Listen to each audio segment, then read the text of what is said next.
Hi guys, and welcome back to the channel. I thought I'd do a more in-depth review on the Voge 900 DSX. Those of you who have clicked on the video because of the title will have some information about this bike and you'll know something about it. But those of you who stumbled across this video looking for bike videos and you don't know much about the bike, I'm going to give you some information and fill you in. But first of all, the guys that don't know anything about this bike are going to be looking at this bike and thinking this bike looks awfully familiar.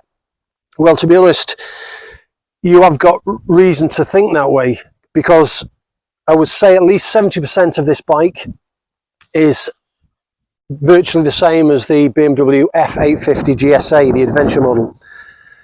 So how can we have a bike that's Chinese made being 3/4 of a BMW? Well, the story is this, that Loncin, the parent company of Voge, this is a Voge motorcycle, have been making BMW's engines from the 650, 750, 850, 900 series from way back. The design, the research and development is done by BMW, and Loncin in China, off their production line, produce the motors.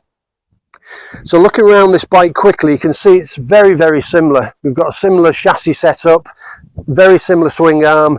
The engine's identical. These are actually F850 GS engine protectors that bolt straight onto the GS engine, or the BMW engine. It's badged Voge, but the BMW one's just badged BMW. This particular bike has actually broke the internet here in Spain. It's had a crazy amount of interest. All the first lot that came into Spain and most of Europe sold out instantly. They've been deluged Voge with orders for this bike, and these are pre-orders without anybody riding the bike or having seen it in person. They're just buying it off what they've heard about it and what they've read. So I'll go through a few of the things on this bike and then we'll talk about price. So let's start at the front. So if this was going to be a BMW F850 GS Adventure and it was going to be kitted out with all the components it's on, we're looking at a price tag here in Europe of 17,000 plus. That's not including the luggage. So we'll start at the front of the bike. We've got KYB upside down forks. We've got Brembo floating twin discs on the front. We've got a 21-inch wheel on the front with Pirelli Scorpion tyres. So working back from the front, we've got a dash cam that works all the time. It goes to an SD card under the seat and it totally records all the time and then overwrites when you get to the end. That's for your own protection. You've got a button on the dash that makes photographs, or takes photographs. If you see anything dangerous, you can instantly take a photograph. You've got an adjustable screen on the front, it goes up and down. It's hand adjustable. You pretty much can't do when you're riding, so you have to stop and do it. All the lights are LED. We've got fog lamps included in the package, in the price. They come as standard.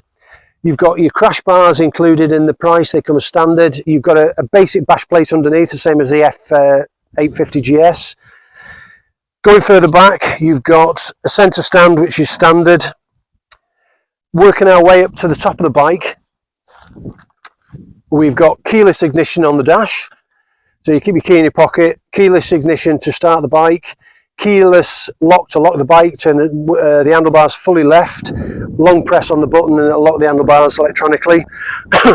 We've got cruise control built in, so you've got cruise control as standard, heated grips as standard, lane avoidance system built into both wing mirrors via radar.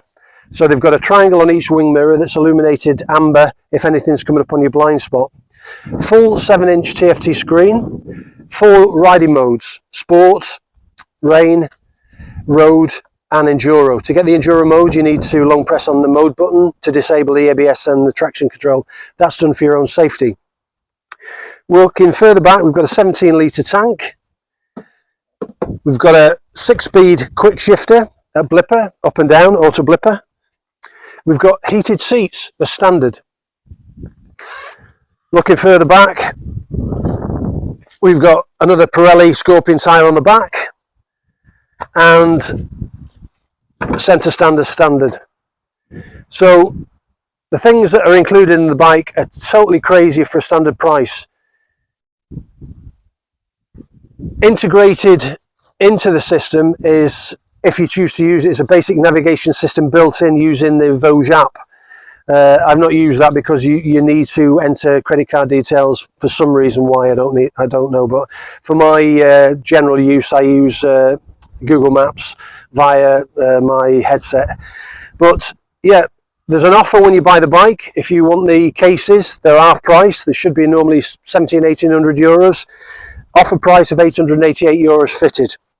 They come as standard on the bike if you buy them as an offer price.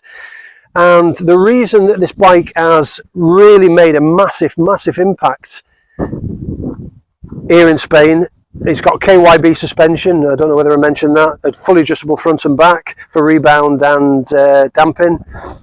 But the price, and get this now guys, this is the kicker for this bike. The price is 8,888 euros, plus on-road costs of about 300 euros. So just over 9,000 euros, you're on the road with this bike that performs absolutely stunningly. So guys, what are my thoughts on the bike? I've covered just over 200 kilometers. I only got it on Saturday. It's Tuesday at the moment, and obviously with work and different things, it's hard getting out and about. But initial thoughts, it was a bit rough out of the box, I would have thought, when I first got it. Now, part and parcel of the problem of that could be that when I picked it up in Murcia City, it was rush hour, and I'd gone with my wife to pick it up, and we were coming back, and I was stuck in traffic for about half an hour, just tootling along in first gear, and the bike was getting warm and all sorts, so it felt a bit lumpy the first 100 kilometers. But once I got past the first 100 kilometers, got onto normal roads and just kept it in road mode, the CPU and the computer and the ride-by-wire all settle down, and it's absolutely beautiful to ride now, guys. It tips in to the bends fantastically with it. Even though it's got a 21-inch front wheel, you wouldn't think it would, but it handles a lot lighter than its weight. I haven't gone into depth about the curb weight. The curb weight, fully loaded with all fluids, oil and everything, you're looking at about 240 kilos with the luggage on, I would think. Now that might seem a bit on the heavy side, and it probably, on paper it is, but when you're riding it, you obviously don't feel it. If you look at the BMW F850 GS Adventure, you're looking at the same weight. The standard F850 GS is a lot lighter because you've not got the same components, but the Adventure model in the F850 GSA and the F900 GSA is a similar curb weight. Seat height, very comfortable. So the seat on this particular model here in Spain and Portugal and a few other places in Europe, standard seat height 825 millimeters. Now I'm 5'10", which is about 178 centimeters. Inside seam about 31 inches, and I'll get on the bike and you can see. So I'm on the bike, and you can see I'm flat-footed on the bike, so I can flat-foot this bike no problem. What larger, taller riders are going to have a problem with initially is when I stand up on the pegs, the bars are too low for me at 5'10", so I need bar risers. These need to come up a bit. I think factory set as well, they're a bit too far back and splayed out. They need to go a bit further forward for me, so the bars are straighter to get away from any wrist cramp. So there's a few alterations, and I'm waiting for bar risers to come to address that. What riders who are more leggy are going to find as well is with the 825 seat, I'll put my foot on the stand there. You can see the angle of my leg on the seat there. And I wouldn't say I'm cramped at 5'10", but I'm certainly quite well bent in there. I'm tucked in. I suppose if I was a taller rider and you had longer legs, and your knee would be coming up near the tank. If I stand up, you can see again, I would prefer to be a bit further back and a bit higher up, something like that. So there's a few adjustments to be made on that part as well. Now, seat height wise, if you go to the German Voge 900 DSX page, they are showing the seat height at 850. Now I don't know whether that's just for the German market or it's something that BMW stipulated that they must do in Germany. I don't know, but there are models of this with a higher seat height at 850, which will give you an Imperial another 2 inches. So you can see how low this is cut away here. It's very low down. 2 inches will bring you much higher up, and I suppose the pillion seat will probably stay the same, but it will take a lot of this dip out. Like I said, you can get the cases on offer, 88 euros, so 900 euros for the cases. So for 10,000 euros, you're getting it's not a BMW, don't get me wrong, I'm not saying it's a BMW, but the components are BMW.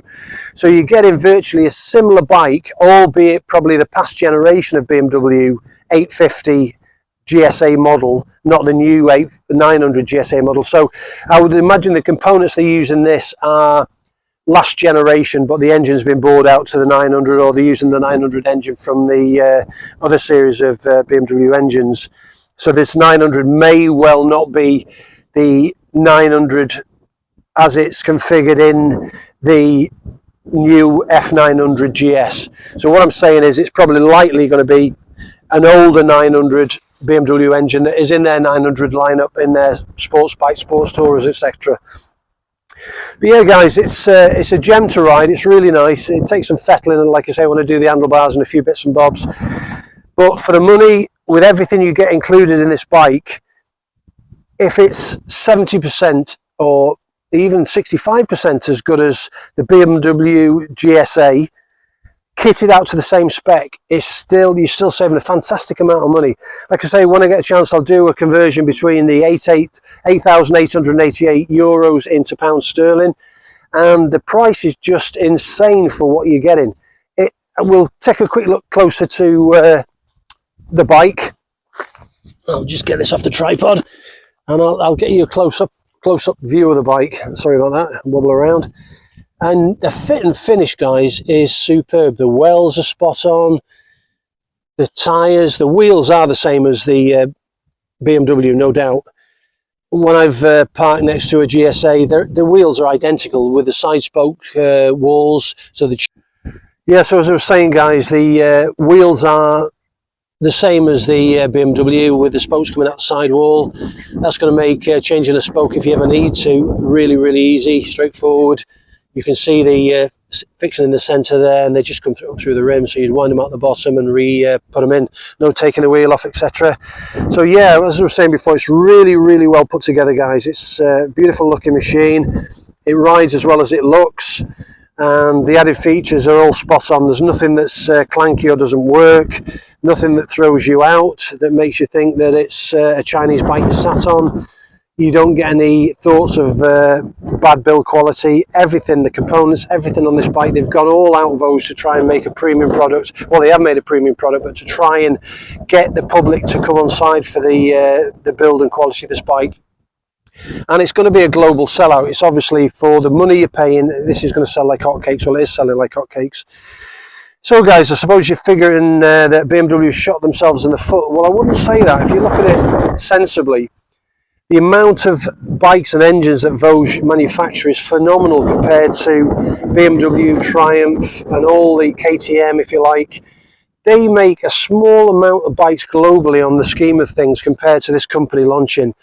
And every single one of these bikes that goes out with these BMW components on, BMW go ka-ching, ka-ching, because it's all money. All these are licensed components. Every engine put in one of these bikes by Voge in any of their series of bikes, even the 400 scooter that they make for BMW fully. They make their own version of the same 400 scooter. That'll be under license if it's patented, the engine, etc. So all in all, guys, a fantastic, fantastic bargain of a bike.